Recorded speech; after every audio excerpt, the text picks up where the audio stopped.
Ladies and gentlemen, I'm delighted to be able to join you this evening, albeit from some distant digital dimension.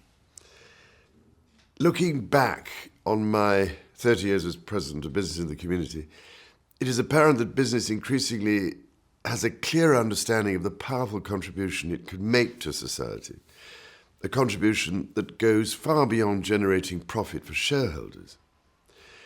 Over the years of my involvement with this organisation, and it was very small when I first started, I have had the reward of seeing at first hand the difference that business is making every day in communities right across the country.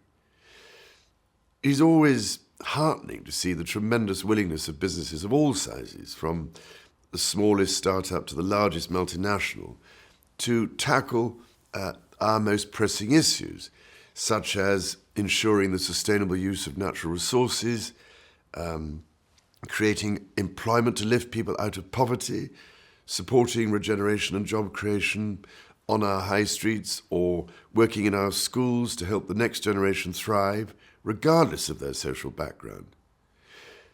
Through my responsible business network and beyond, business is taking action which really does transform lives and communities. Indeed, many of the businesses and individuals leading the way are represented in this year's awards ceremony.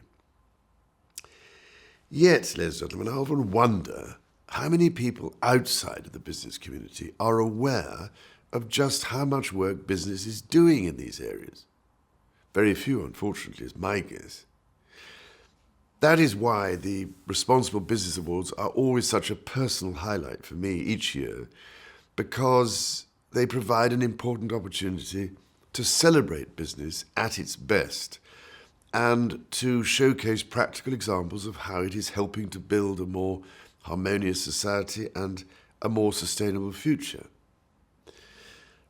These awards are therefore vital as a way of inspiring other businesses to follow this lead.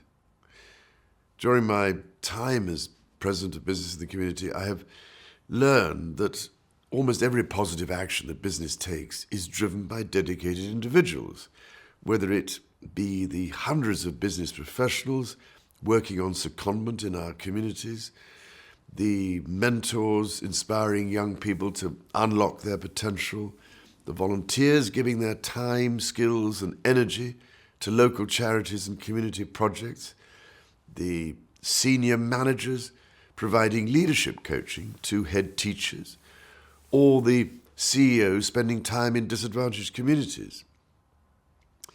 It really is the most inspiring picture, and there is so much about business to be proud of and to celebrate.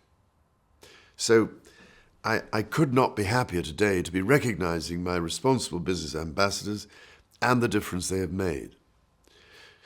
My ambassadors embody the type of individual action and bold leadership that creates change. They are so effective because they lead by example, and because they use their business leadership skills and their network of contacts to mobilize support from business in areas that need it the most. I could not be more grateful for the role my ambassadors play, and indeed for their immense patience in the face of the many requests I make of them. And in this regard, I must take a moment, if I may, to thank Mark Boland personally for his leadership as my national ambassador. Not only does he understand the responsibility of business to society, but he also demonstrates this understanding both in how he leads his business today and in how he prepares it for tomorrow. I also want to pay tribute to Steve Holliday, my previous national ambassador, who has worked so tirelessly at the helm of National Grid, the 2014 Responsible Business of the Year. In conclusion, ladies and gentlemen, I would just like to offer my most heartfelt congratulations to all the award winners and to thank everyone involved in business and the community for your splendid efforts. I will look forward very much to hearing of your continued success in this most vital work.